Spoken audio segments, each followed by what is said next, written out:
Good day, everybody. I hope that wherever you are, if this message finds you, I hope that you are well. My name is Glynette Carroll, and welcome to my channel. This is my first official, unedited public upload to YouTube. And so I hope that you will join me on this journey as I share my thoughts, mainly from the perspective of an educator, a health educator, a teacher, and a mother myself. I have one son who is 2 years old, and being a mother has taught me so much in this short span of time, and I do want to be able to connect with others about what I feel we are facing in 2025 and beyond. I have the privilege of being a teacher, and I know a lot of social media nowadays. You're seeing a lot of people talking about how teachers are leaving in droves, right? Like leaving the profession. They are tired, they're throwing in the towel. And what I will tell you is that it is not for the weak. I am teaching middle schoolers, 6th, 7th, and 8th graders, and I am a PE teacher. So I feel like I'm in a sweet spot because I get to go outside with the kids on a daily basis. I teach them life skills, and I also teach them different skills in terms of sports, or just like basic, motor skills and hand-eye coordination, all of that. And I really enjoy it. I love it. But what I really am seeing is probably not news to you. A lot of students that are within this, I'll say, been born within this past decade and a half, they are struggling with reading, writing, math. So they're going to be struggling in other areas, because those are the basic things that they should be trying to hit the target on. And I believe that a lot of what we are seeing is different from when we were kids. I am 42 years old, and I'm not ashamed to say it, okay, right? I'm grateful to God for every breath that I breathe, from the time that I was born up until this present time. So I'm grateful for my life on earth. I'm also grateful for my parents, who gave me a strong upbringing. My father and mother are both retired teachers, and they're also a retired pastor and missionary, okay? And so me and my siblings were raised in the church, and my parents were very involved. They came to PTA meetings, they came to pretty much whatever we had going on. They contacted the teacher, they contacted the principal, at a time where I felt like I was being bullied in middle school. I can tell so many stories, and I probably will. But the thought occurred to me that when I was in middle school, this is around a time where, things were kind of starting to move in the internet space, right? We were getting my first email I got when I was in middle school, and I had it for like 25 years, I think, and then I eventually deleted it. But that says a lot, right? Like, our kids are growing up with technology. They don't know life without it.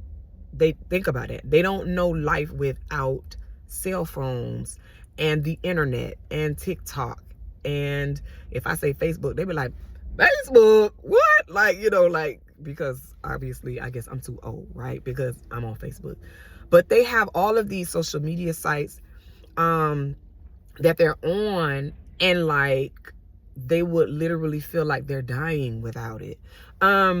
And so when I was growing up, I didn't have the experience that these kids are having now, where if you do something or say something, you're in a group chat, that your friends don't agree with, and they're talking about you behind your back. Or if you do something and it's recorded, it is now sent to all of the school and they receive it in a matter of seconds. It can spread like wildfire in a few minutes.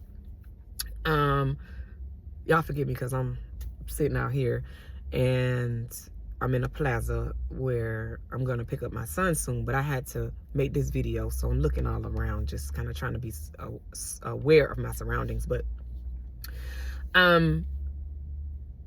just to know that if I were 12, 13, 14 years old, 11 years old, and I was in middle school, and everybody could see something I did that was a misstep, that was a mistake, and it was for the world to see, right? Or for all the school to see, or for all of my third period to see, I would be probably mortified. Like, I can't even fathom what that feels like.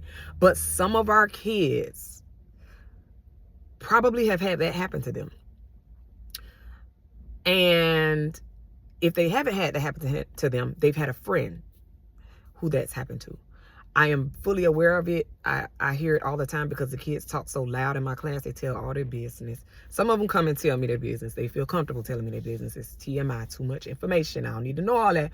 But they come to me for guidance, questions, just whatever, because they know that I'll speak to them and try to reason with them in an age appropriate, obviously, manner. And certain things I don't, engage in terms of questions they may have, because it's just probably not my place. But it is concerning because these are the people that will be leading our country in the next few years. And when I say few, I mean few, because if they are 15, they'll be voting soon. And if they cannot read,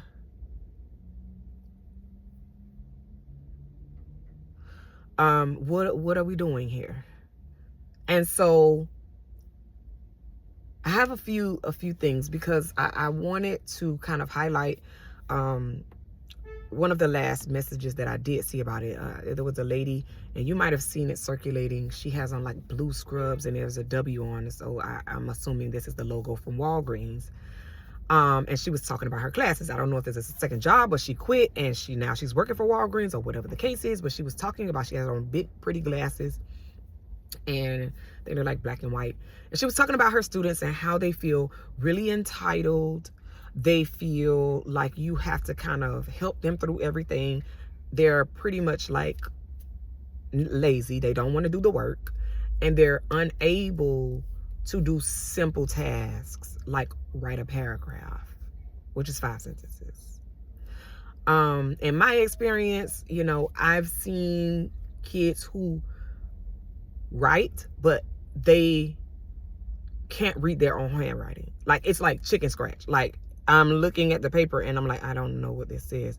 And they'll start to read it and they'll be like, I don't know either. And it's just like, what is going on here?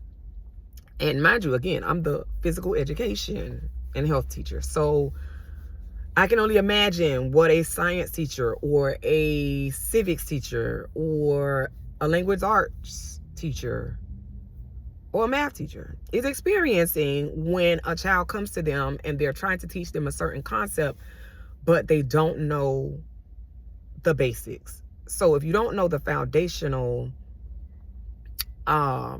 concepts, it's going to be hard for you to pass.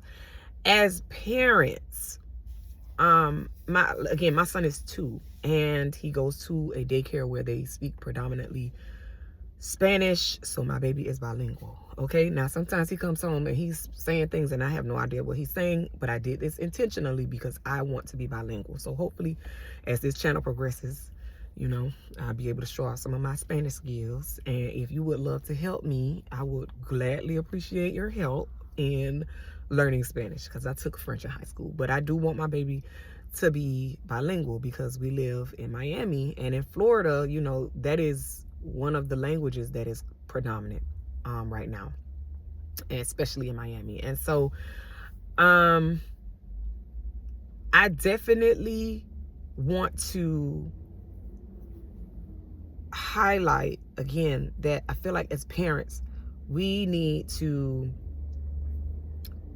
really, really, really be involved. And when I say involved, I mean knowing our children. So just to begin with, since I'm talking about school right now, knowing your child's Lexile scores. That's important. Knowing if they are able to recite or tell you basic mathematic basic math, right? Like their timetables, how to divide, add, and subtract. I'm not even being funny, because I had a student to ask me something so simple. It was a basic subtraction question, and I'm not gonna say what it was, because my kids will track me down and be like, Miss, I saw your Instagram. And I'm like, oh my gosh, like what? Because I don't keep anything private, but they're like watching, okay? So I'm not gonna put anybody on Front Street, but what I will say is that, like, it's important for us as parents to be really involved. What does that look like? Hey, how was school today? Do you have homework? Oh, you don't have homework? And see, I didn't get away with this when I was a kid. My mama, you don't have homework? No problem. I got some books. So my daddy was like, no, listen, y'all need to do, and my mama she was ready. Okay, so we didn't get to that didn't fly in my house. So if your child's coming home with no homework, get on Google and say, what y'all learning? Oh, y'all divide, woo, woo, and go and print it out, or tell them to look at the screen and write it down. You could go to YouTube. I think this man's name is Math with Mr. J, I believe, and he's an Asian guy. The man breaks it down so well, like, and his YouTube channel has exploded since I've kind of learned about it. But there's no excuse. Like, a break is coming up, and these kids will come back like, what is that? What are you talking about? When did we do this? So while your child is on break, they need to have something educational. I don't care if it is just, 10 minutes in the morning when they wake up. Something needs to be done. If I were you, I would also, in addition to knowing their Lexile levels, Lord, meaning their reading scores, I would definitely read something with them. Pick something to read. It could be a devotional. It could be the Bible. It could be a book that you went to a local bookstore and found that you feel like they may relate to, okay? And read it with them. Read the first, and I'm not saying just read the paragraph and then you just let them read, because I have some students that can read, but they don't understand. They cannot comprehend what they read. So when I say you got to pay attention, hey, let's read this first page. Let's read this first page. And then you read the first page. Hey, what do we learn on the first page? What do we learn? If they cannot tell you or answer a basic question, let's say you pull a question, like what color was she wearing? Did it say she was wearing? Or who was she talking to? Who are the main characters? If they can't tell you, this is a for sure sign that you really, really need to go to that school, and you need to ask them what you can do to get more information about how to help your child. I have so much I want to say right now, but I can't sit here forever. I could go on and on, but these are basic things that I feel like parents are not doing. And then when we call home as teachers and say, hey, so-and-so has a F in my class. Well, why nobody ain't tell me?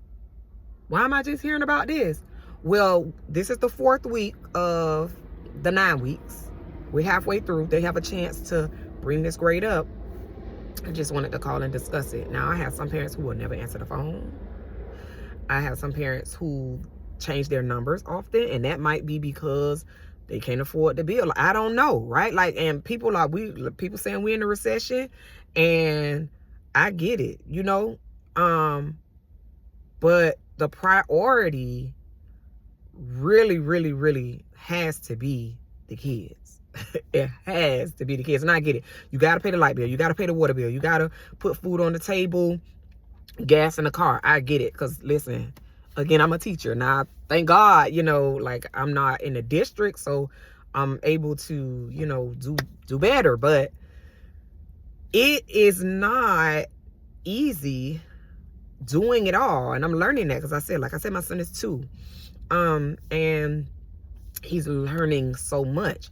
I'm spending a lot of time with him just on my own teaching. You know, I have things like posters plastered on the wall in his room, and we're learning his ABCs, and his kind of teachers are so like amazed that he can speak Spanish and English. I bought English and Spanish books, and he knows both the words. Like, he's so much more advanced. This is what they tell me, you know, that he's more advanced. They're like, he knows all of this stuff already. And he's not on my phone. He's not, you know, on a tablet, on my iPad. He doesn't get to do that. Like, we don't do that. He has puzzles. He playing with puzzles, and, you know, his little cars and toys. And I'm his playmate because, you know, I don't have any other children. So mommy got to go down the slide with him. And when I take him to the park, I got to do all of that. Okay. But I feel like this is the time where he's a little sponge and he's taking it all in. If you have a child, especially if they're in middle school, they are learning and figuring out who they are. Their identity is wrapped up and tied up, okay, in who they think you want them to be. Why is that? Because they want to please their parents. They want to make sure that their parents are proud of them. Now, that probably sounds crazy, because especially if you have a teenager and they always sucking their teeth and they always stumping around and getting upset when you ask them to do something, right? What I'm finding is when I talk to them and I ask them questions about their parents, and even when I think about my own experience as a child, and I'm an adult and I still want my parents to be proud of me, they always tell me that they want their first influencer is their parent, not their social media. Their parent or their guardian. If they live with grandma is who they want to please. So if you are absent, you're present but absent. Present but absent, meaning you're in their life, but you're not talking to them. You're in their life, but you don't know who their friends are. You're in their life, but you have no idea who's on their social media. You're in their life, but you don't know what type of music they listen to or fall asleep listening to. I had a kid fall asleep listening. I was on bus duty today. Fell asleep listening. Every other word was N-I-G-G-A. N-I-G-G-A. He sleep, and it's just going in his spirit, right? Another story for another day. Anyway, you got to be present and involved, engaged, because present and absent, it's a breakdown. And we gotta be here for these kids. We gotta come and get in the gap somewhere. So I'm gonna be sharing more content. I have a lot to say. And I hope that you will join me for the journey. But just do those things tonight. Like, just check in with your kids. Pop in. Hey, what's your best friend's name? Just out of curiosity. And you might find some of these girls got boys as best friends. Some of these boys that got girls as best friends. And these best friends might not be best friends. They might be wanted friends. They might be experimenting with things that you're unaware of. They're not going to tell you that overnight, right? They're not going to tell you all the things they have going on. So don't expect that. But I'm saying start from wherever you are. And if that is just asking them about their day and getting their homework started, or having a basic understanding of where they are, that is important. If you already know that, wonderful. Okay, what's your favorite song? Okay, And I'm going to be breaking down some of that too, because again, like I said, my name is Glennette Carroll. So sometimes you're going to hear me sing, okay? And sometimes I'm going to be breaking down some of this music. You know, like I said, my middle name is Carol, Carol. I'm named after my dad. My dad's name is Carol Glenn, but I have the female spelling. And I think it literally means like bringing or singing songs of joy, and you know. So my goal is to uplift. My goal is to bring clarity, understanding, talk about trends, and just kind of inform parents about what's going on out here, and also to help us better engage with our kids and build healthy and strong relationships with them. And no matter where you are, it doesn't matter, you know, if you're a parent and you are 65 and your daughter is 35, okay? I'm all about it. All about the relationship building with our children. And so I'm going to be sharing more content. Again, I hope that you find it to be a blessing. I know you'll hear me drop these words like blessing and spirit. I'm a Christian. And so some of the things that I'll be speaking of will come from biblical principles that I've learned.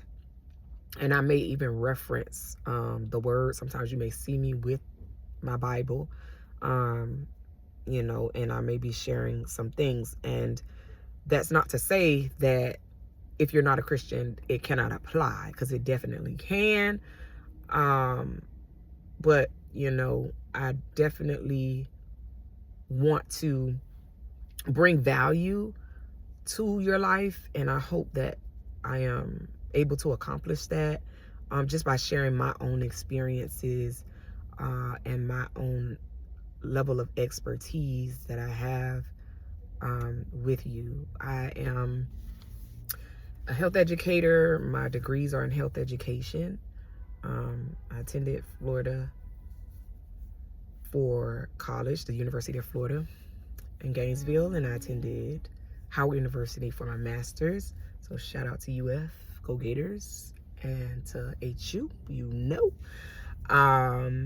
I am really grateful for my time at both of those institutions. I'm also a graduate of Miami Norland Senior High School, go Vikes.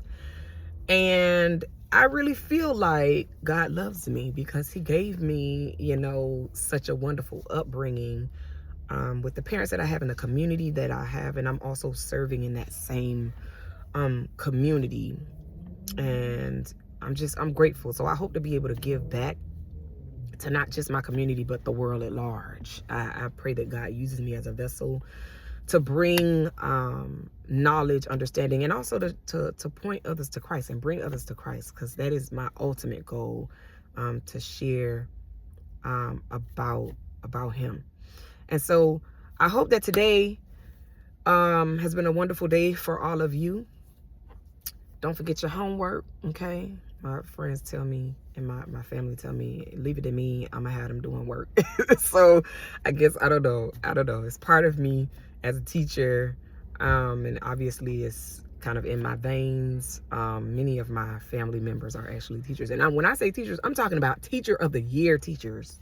My mama and daddy was teacher of the year. I have several family members that are principal of the year, okay? And teacher of the year, like I'm talking about, I could sit and name them. So, you know, we are teachers of high caliber, okay? So I'm bringing you information that, again, I hope will bless your life. And I hope that you all have a wonderful evening. I hope to be back tomorrow to share some other things, and know that God loves you. And I pray that your life is never the same after encountering me. So again, my name is Glennette Carroll. Y'all be blessed.